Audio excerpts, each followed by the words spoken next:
It is my proud privilege on behalf of the D.S. Borker Memorial Foundation to welcome you all to the 22nd D.S. Borker Memorial Lecture. Ladies and gentlemen, Professor Ashis Nandy, Professor Shiv Visvanathan, Shri Dinesh Sharma. Last year, who could imagine we would be meeting like this on a webcast?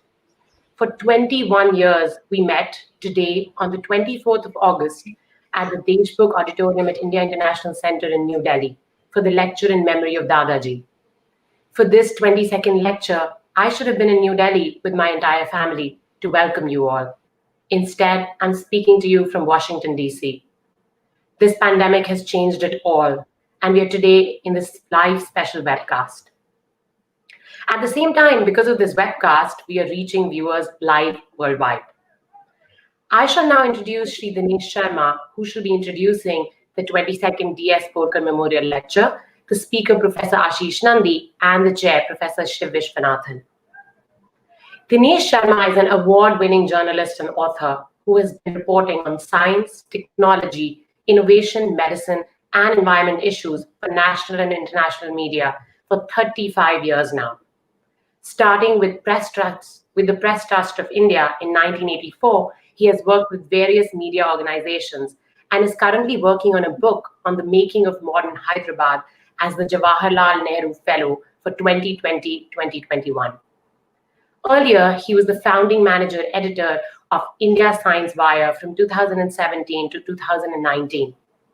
In June 2008, Dinesh had the privilege of becoming the first Asian journalist to go to the Arctic to report on an ongoing international scientific expedition relating to climate change.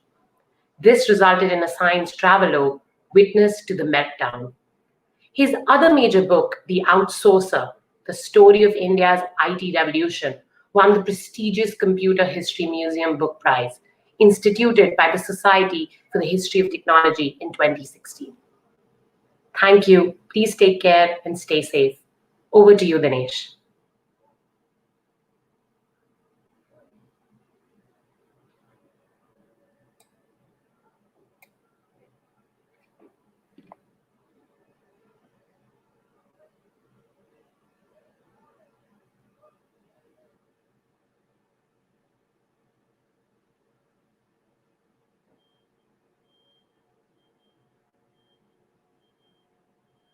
Over to you, Dinesh.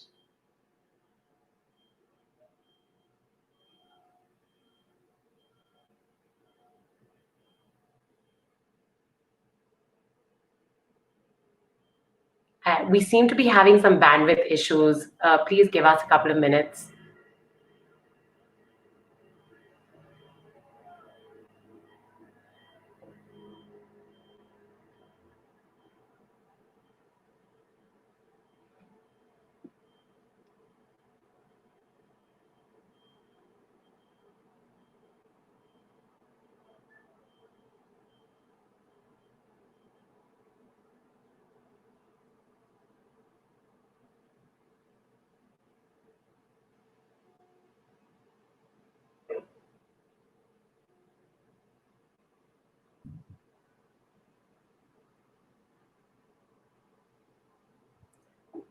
Over to you, Dinesh. We were waiting for you.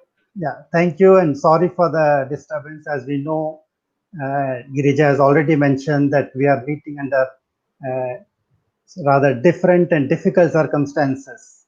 Nevertheless, today is a special evening. We all have gathered to celebrate the life of a remarkable civil servant and administrator, D.S. Borker, and the lecture series in his memory. The lecture series, as you know, has a continuing theme, My Vision of India 2047. Every lecture takes us a step closer to that magical year 2047, when India will be century old as a free nation. Today is the 22nd edition of this unique lecture series. And as already mentioned by Girija, all the previous 21 lectures have been held at India International Center in New Delhi. The ongoing pandemic has forced us to shift to this online platform.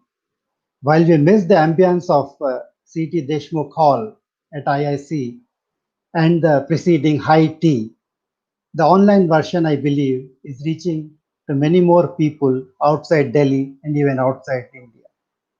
It's a unique experience for all of us who are sitting in different locations right now and are connected by means of technology.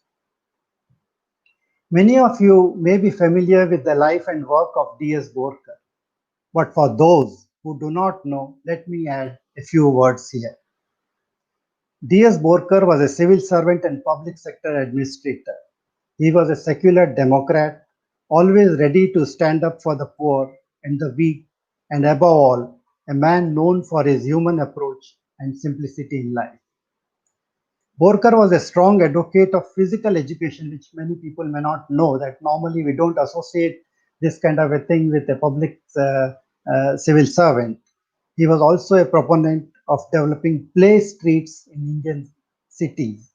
Way back in 1940, he published a book called Physical Education in India. In this book, he advocated the idea of a fitter nation. This innovative idea of play streets, by which in today's context, we know that how do we develop streets which are traffic free so that people can take recourse to physical activities, children could play in those public spaces. This idea was much ahead of its time. It was only many decades later that promotion of physical activity has appeared on policy agendas in India and elsewhere. In view of the rising tide of non-communicable diseases like diabetes and heart disease. Another hat, which was his main task as a civil servant, was to work in the Committee on Planned Projects in the Planning Commission, which was that time spearheading the making of a new India, the making of a modern India. Borker worked in public sector organizations like Hindustan Steel, State Trading Corporation, Fertilizer Corporation, and Engineers India. The idea behind this lecture series, which is themed, as we know, with My Vision of India 2047, is to strengthen our secular democratic values and traditions and encourage the process of thinking on what kind of India we imagine for 2047, 100 years after independence, just as our forefathers did that in the decades preceding to the freedom struggle, preceding to India becoming a republic. They imagined a modern India. The same exercise the experts who have been participating in this series are doing. The series is unique in the sense that it has consistently thrown up new ideas and forward-looking agendas, sometimes, very often, I would say, contrarian, across a spectrum of subjects and sectors. Debate, after all, is an intrinsic and invaluable part of democratic and secular India. Let me add a couple of lines on this whole series as we are talking. D.S. Borker's two sons, Shekhar and Suhas, had initiated this series in 1999. Shekhar unfortunately passed away in January 2015, and this will be the fifth time the lecture is being held without him. Suhas, of course, continues to work behind the scenes, as we know. Now I come to this year's lecture, which will be delivered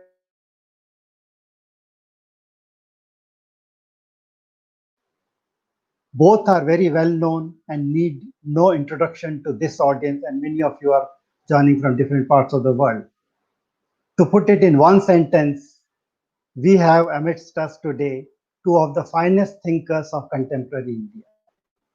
Nevertheless, I still have a duty to perform, so I'll introduce both Professor Ashis Nandy and Shiv Visvanathan very briefly.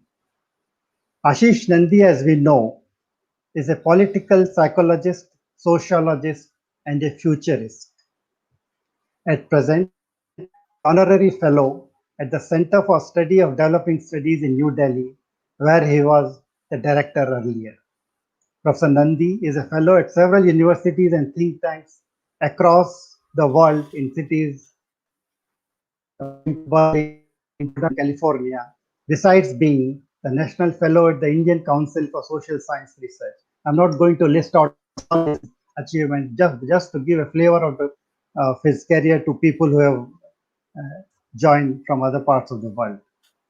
Professor Nandy has authored more than 20 books and 120 papers. Among some of his well-known books are Alternative Sciences, The Intimate Enemy, Traditions, Tyranny and Utopias, The Tao of Cricket, The Illegitimacy of Nationalism, Regimes of Narcissism, Regimes of Despair. All these and many more titles, which I'm not going to read out, have been published by the Oxford University Press. Among several awards and honors bestowed upon him are the Grand Prize of the Fukuoka Asian Cultural Prizes, Sri Narayan Guru Samiti's Damodaran Award for Lifetime Achievement. He was also awarded in 2009, last year, the Hans Killian Prize in recognition of his lifetime contribution to bringing diverse fields of social and cultural scientific research with a creative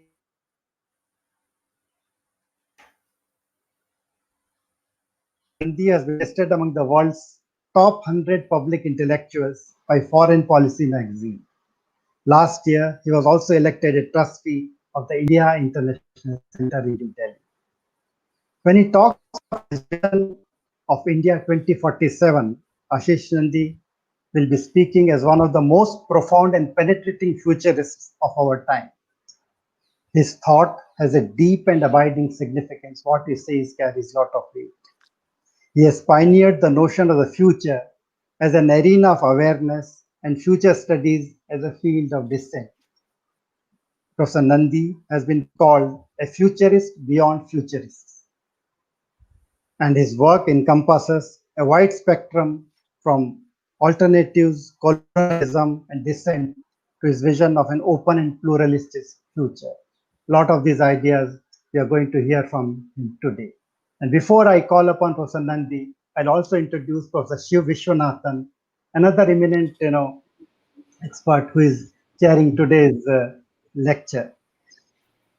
Professor is currently professor at Jindal Global Law School and director, Center for the Study of Knowledge Systems, OP Jindal, who joins us from Chennai, of course.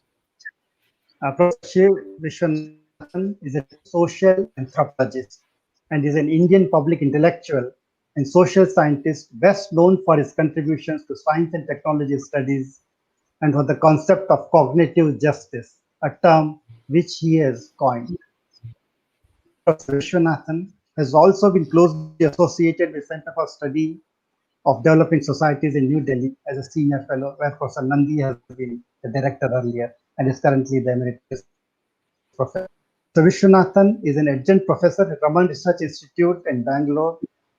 He was Henry Luce Professor at State College, Massachusetts, and has been a visiting professor at Stanford.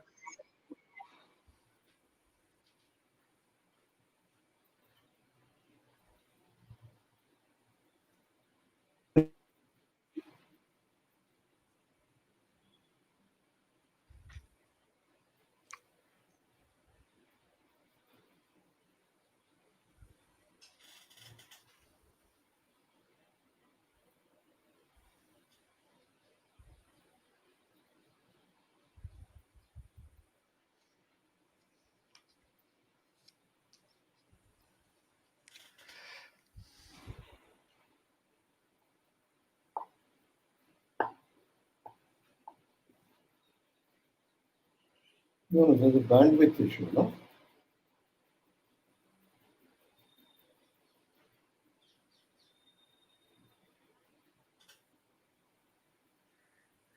Yeah, just keep a tab on that, because I can't read it. Okay. Should I come?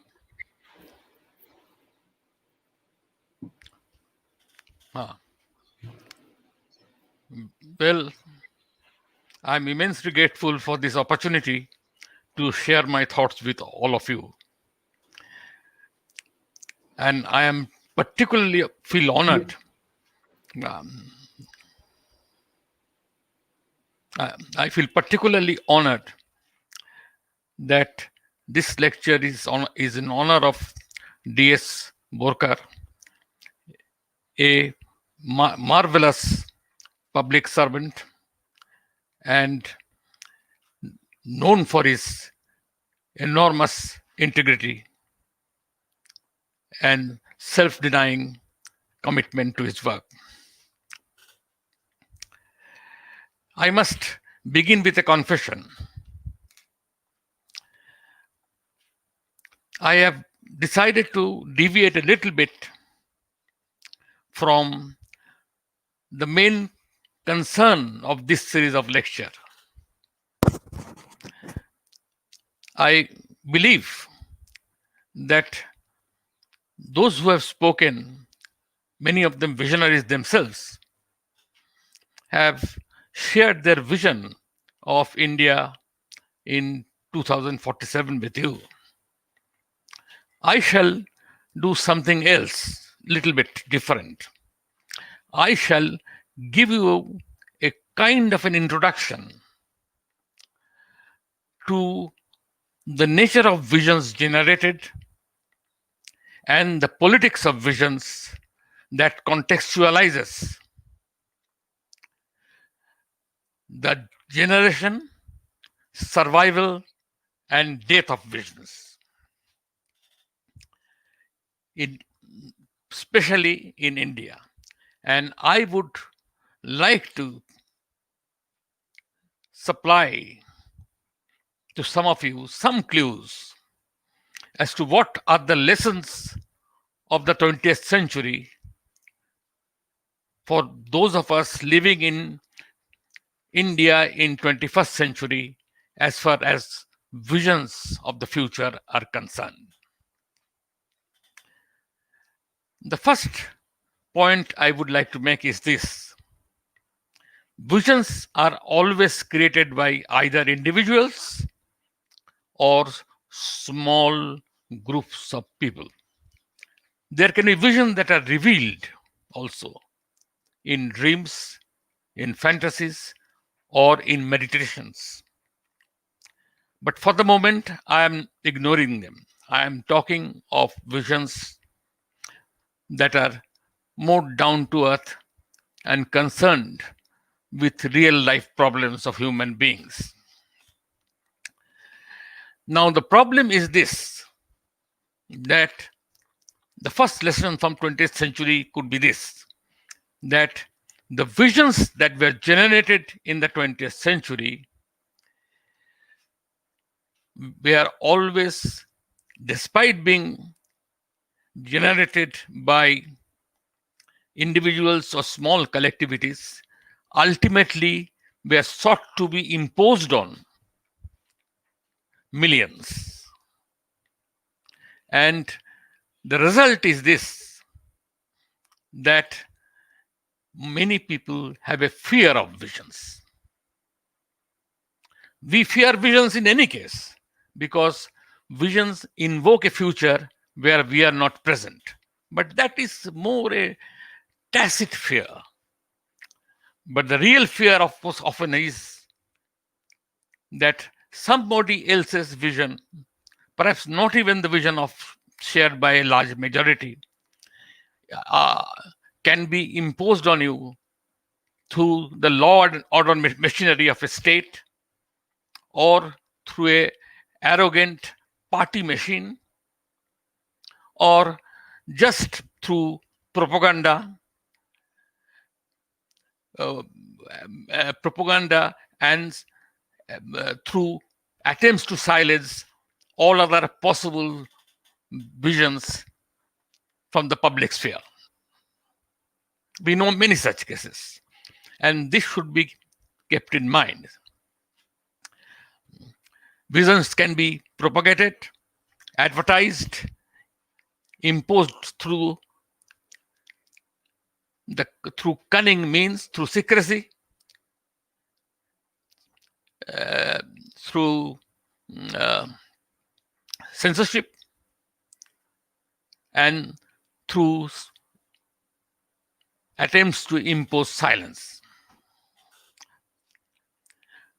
And mostly this has been experience of the 20th century, which could be called a century of multiplicity of visions.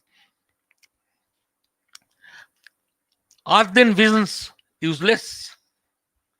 Should we avoid visions? I do not believe so. I do believe indeed that visions are the most important sector of work on futures, in the discipline of futurisms and future studies. As a student of future,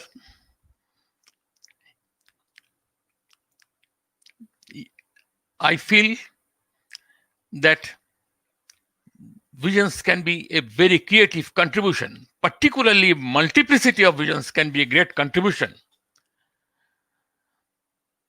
to defining the goals and the possibilities inherent in a culture or even a civilization for that matter. But for that, you need a more open system. You need less control, less of control, democracy even, and you need an kind of public acceptance of debates surrounding visions.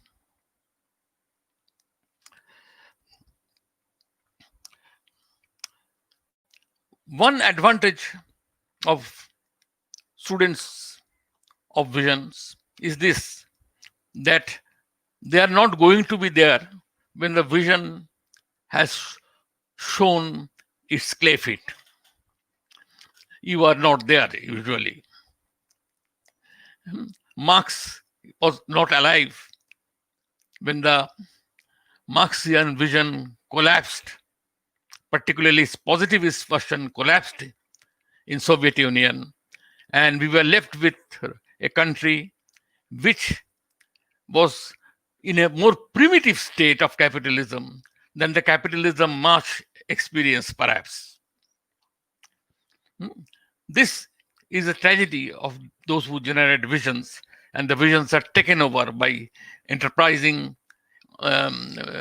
politicians and political leaders and demagogues, all three. And this often has happened even in India.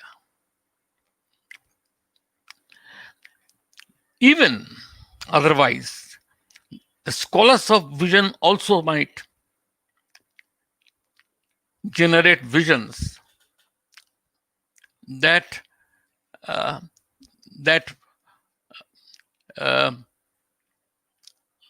in some ways outside the range of human criticism. I can give you specific examples, but unfortunately, due to problems with the weather and perhaps bandwidth,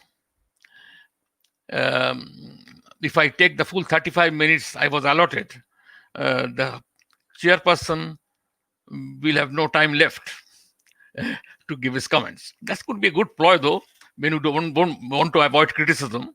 But for the moment, I will not use that. I will be shorter in my presentation. Now, I can give examples to well-known and famous futurists, Michio Kaku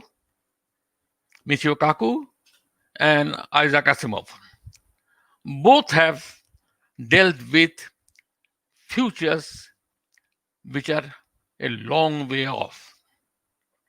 Kaku even talks of spaceships which will have travelers who come prepared to live in the spaceship all their lives, and leave it to the third generation of space travelers in the same spaceship to reach planets or galaxies light years away from the Earth. Now, this is an interesting way of looking at it. I enjoy reading his work very much, but I also feel that this is not my area, because I do want to talk of futures that are closer by, which can disprove me and disprove other futurists, but also show that turn out that other futurists whom we have underestimated had greater foresight. It is difficult to predict future in this particular way. So my basic concern ultimately is with the multiplicity of visions and what do their interactions and dialogue and mutual cross criticisms do to them and to our vision of the future. And I will like to now turn to a few questions that have to deal with that part of the story.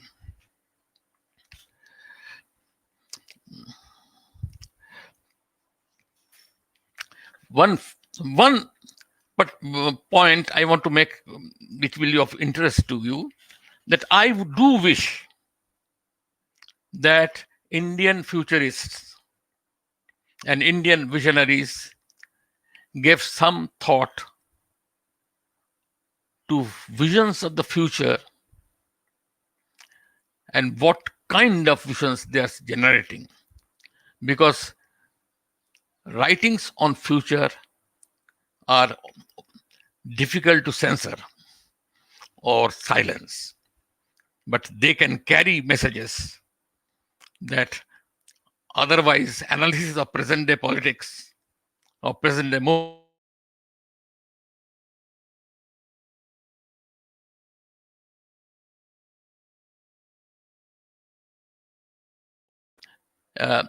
if you look at the works of futurists, you will find that the works which have really survived very long and and have influenced generations of readers are usually not the works on utopias.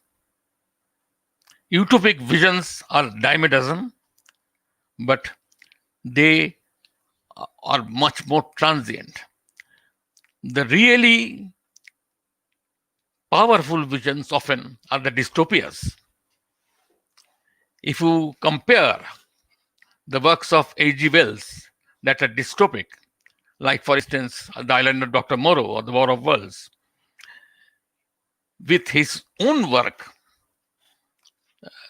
Men Like Gods, people have forgotten that last name book.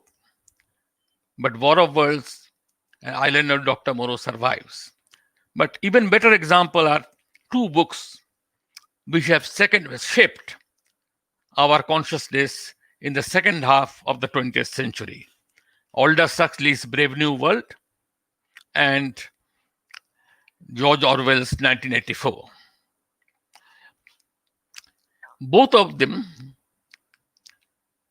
wrote books which still continue to be relevant, though 1984 turned out to be much less dangerous than Orwell described it as. I do like to believe that partly because Orwell wrote the book. Aldous Huxley's Brave New World is still read, but his island, a utopic vision, has been forgotten.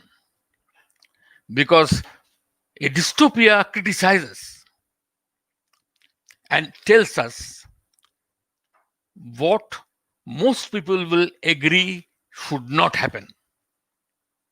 Whereas utopias, there can be always debate about what we think is the best possible solution for the world and best possible way of life. Every civilization, every culture, even individuals have different views of that. I do believe that at the moment, works on future in India have avoided dystopias. But there is enough scope for that. I know one or two books which have done so, but there is no time to discuss them here. But I do believe and I do hope that Indian writers would turn to that. One final warning in this respect: visions are also subject to scrutiny, control, and suppression. At this point of time, the world's dominant vision is that of an urban industrial society. And there is no serious criticism in the futurists of that. Though there are environmentalists and there are public intellectuals who have spoken against that vision. But at the moment, particularly in India, I see all other visions are being marginalized, increasingly so, and by popular consent. It is not that somebody is marginalizing them and getting away with it. By popular concept and through perhaps propaganda and advertisement, this has been achieved. Yet, the two greatest Indians we have produced in the last 150 years at least, both sought to use the village as a counterpoint to the urban industrial civilization and the metropolitan city. They were both products of cities. Gandhi was born in Porbandar and Tagore in Calcutta. But both used the village as a new way of critiquing the dominant urban industrial vision and partly setting up, some may say romantic, but and some may say a narcissistic fantasy, but set up a image of the village as a critical weapon against the excesses of urban industrial civilization, if not a radical critique of it. It was both a radical critique also, but even if you don't accept the radical part of it, they wanted to balance these two children of urbanity, wanted to balance it by turning to the Indian village, because over the centuries they knew the cross criticism of the village by the urban and cross criticism of the cities by the villagers have persisted and has been a part of public consciousness. Now it is not so. Now, even if you think of a village, future of a village, or the rural civilization, or rural part of the civilization, that has to be thought out by the urban intellectuals. There is no scope for those who live in the village or those who believe that the village should have different kind of priority and different kind of salience, at least as a symbolic criticism of the urban industrial civilization, are been marginalized and in many cases are targets of ridicule. So this is the kind of suppression of dialogue of civilization which has been there in India for the moment. And I do believe that if you ask me what kind of visions you would prefer, I do believe that an open competition, open acceptance of conversations among different visions, even serious dialogue is possible and can be undertaken and will enrich us not only intellectually but also because that will give a human touch to a majority of Indians who stay in rural India, who are now only targets of social engineering of urban-based intellectuals, policymakers, and politicians.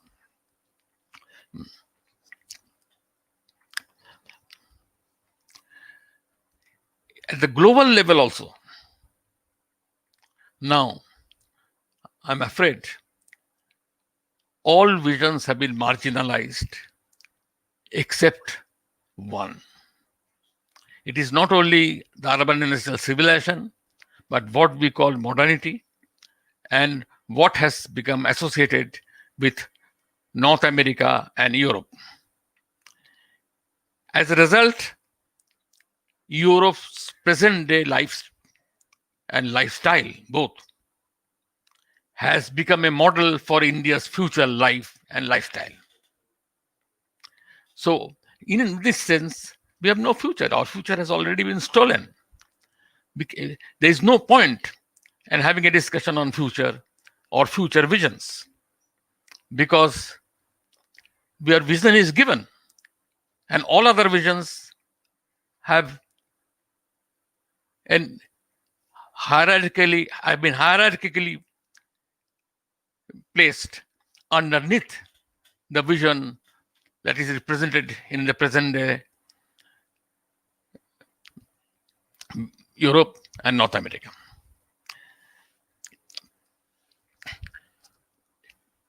I hope in this context, I may, oh my God.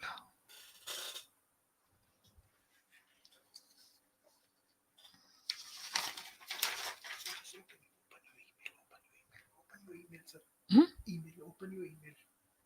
Email. Open your email. Open? Your email. Yeah. Oh, there you are. Sorry, we had a technological problem.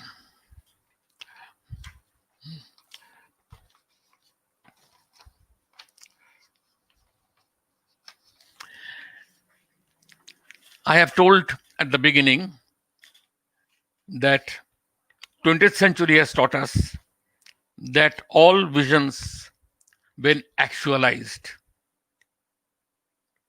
to the letter particularly, turn into nightmares. No vision is so perfect that if you give it a free range and empower it fully, that it will not be oppressive. So the other part of the story is this: the only way we can hope to balance this is again by plurality and trying to bring in other visions of the future to our public conversations.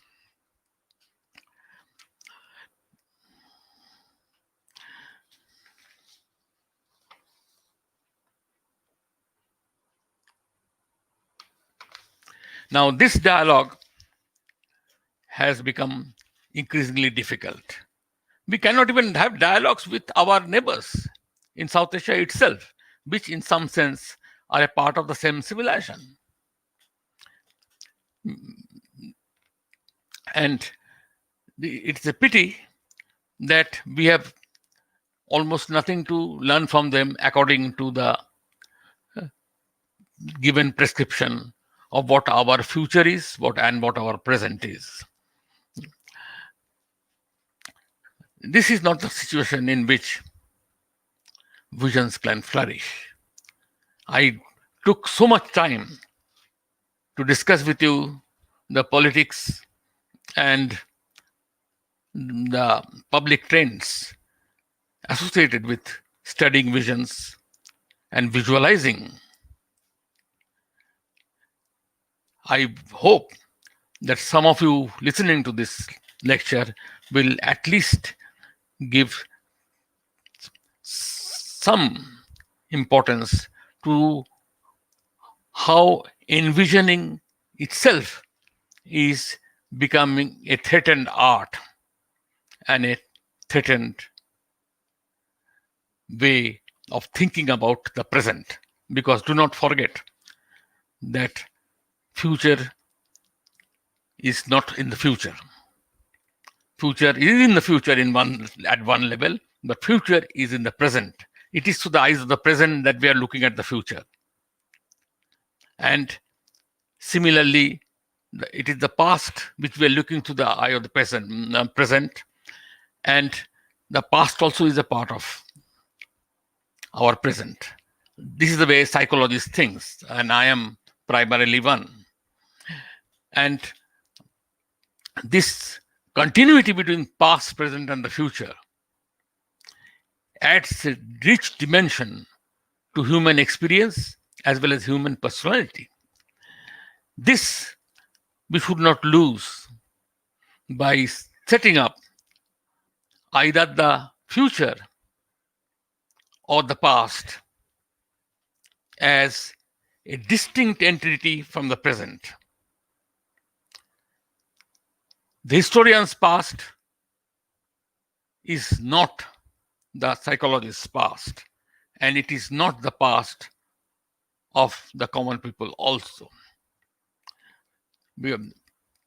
Because they do not distinguish between the past of history and their own they do sorry, I put it the wrong way.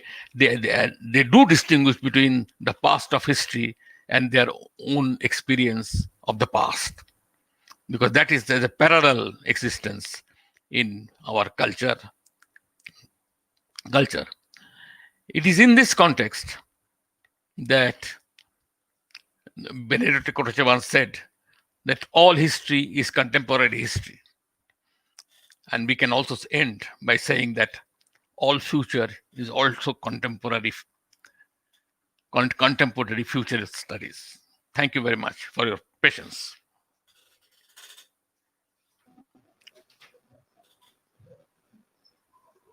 Thank you, Professor Nandy, for those profound words. And you really set the agenda for futurists of today, in the sense of, looking for multiplicity of visions and the emphasis on a conversation of futures. You can't have just one vision and everybody looks to that, but you need a multiplicity of visions, and that's what the agenda for futurists is today. So with those words, I invite Professor Shiv Visvanathan to give his remarks as chair of today's lecture. Professor Visvanathan. Thank you. Ashis Nandy is a difficult act to follow because he pretends to be systematic and civilized, but I think he's a bit of a shaman, a lot of a trickster, and more of a visionary than he pretends to be. Because deep down, I think he's using the idea of the vision to criticize the present in very imaginative ways. He's almost said that the current regime has captured the past, amputated it, so the future becomes the possibility of democracy. Because the more futures we invent, the more plural we make the present. And in that sense, Ashish captures, I think, one of the most beautiful things about the future. It's a cornucopia of dissenting imaginations. I remember totalitarian regimes never take the future seriously, which is why future studies became the home of dissenting imaginations in Eastern Europe.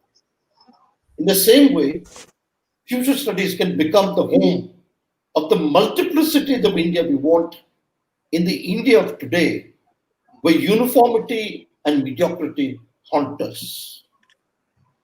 Nandy, in that sense, is offering us a different kind of vision.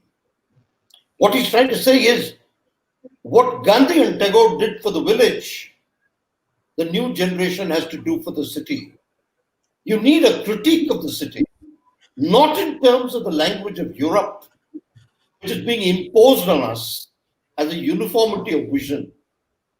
India needs to reinvent the city.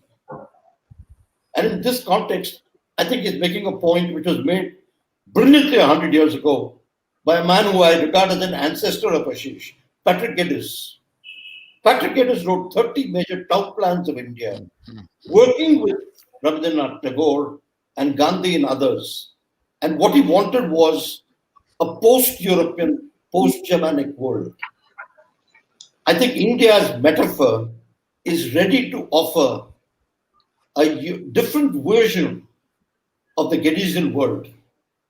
It's actually fascinating to watch Ashish. He begins with as a visionary, but he says a vision cannot last without gossip. Visions cannot last without rumor. Visions cannot last without debate. That is, visions cannot last without a democratic churning. Because it's only the democratic churning that makes sure that visions don't remain totalitarian. And I think in this sense, Ashish is offering something brilliant to the current democratic imagination, which has fossilized itself around the state and the electoral system. He says, democracy exists as long as you dream. Democracy exists as long as you have a sense of evil. And I think that's where he makes the profound point that utopias don't last because they seem full of goodness. Dystopias last because they have a balance between good and evil.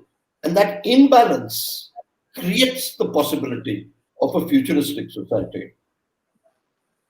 I think one of the things that Ashish is hinting is social science in India today has become very boring because we lack the language of the dream. We lack the language of the vision. And we lack the dissenting imaginations which we need to create the future. In that sense, I think this is a potent speech because it's an invitation to the future, becomes an invitation to criticize the democracy of the present, the backpatting foot soldiers of the current regime who think India is a great democracy when it's dying of boredom, dying of uniformity. In that deep sense, what Ashish is offering is that Tagore and Gandhi used the village as a metaphor in the same way that today's generation has to use the city as a metaphor. I was actually tempted to wonder what Ashish would think would be an Indian kind of science fiction. He doesn't mention the word.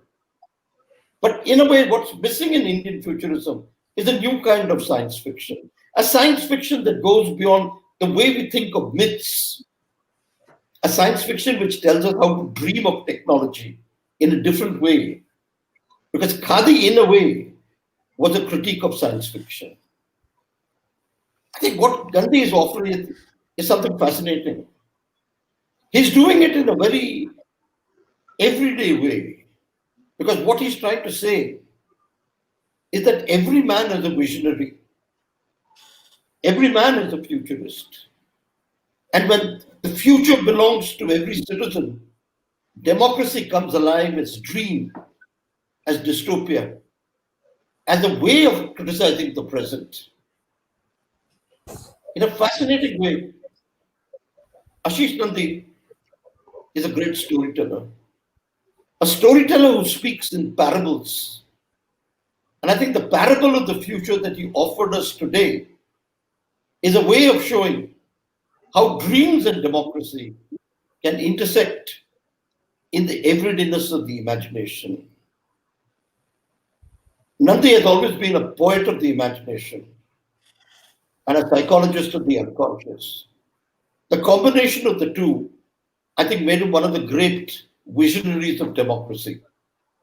He's telling you, democracy is threatened because we have amputated the past, because we have lost our notions of the multiplicity of time through models of development.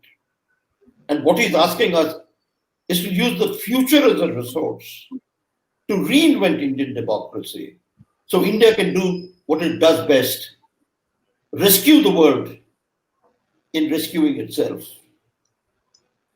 In that sense, one must thank Ashish for creating a parable of the future which goes beyond anything social science has currently dreamt. Thank you. Thank you, Shiv, for those profound words and elaboration of what Professor Ashis Nandy has really told us today. And I'm not going to even sum up what the two scholars have talked to us, but certainly a lot of new ideas have been thrown by both of them in terms of where should the futurism study should do in India, what the social science research should do in India, and this whole thing about the past, present, and future being a continuum and not looking at future as a future only, and the need for multiplicity of visions. I think the conversation which Professor Nandy talked about and Professor Visvanathan touched upon has already begun, and I sincerely hope that there will be more talk about the future visions and not just the technocentric and the urban industrial visions which we have been fed with by the policymakers and the politicians for such a long time, and how critical it is to have open discussion on that. On that note, I thank both Professor Ashis Nandy and Professor Shiv Visvanathan for participating and sharing their views today. And thank you, Suhas, for organizing this lecture on the digital platform. And sorry for the disruption in between there. I'm sure there were technical glitches, but I think overall the lecture went off very well. Thank you. So we will end with the national anthem now. So may I request everybody to rise wherever they are. And with that, we'll end today's evening program. Thank you.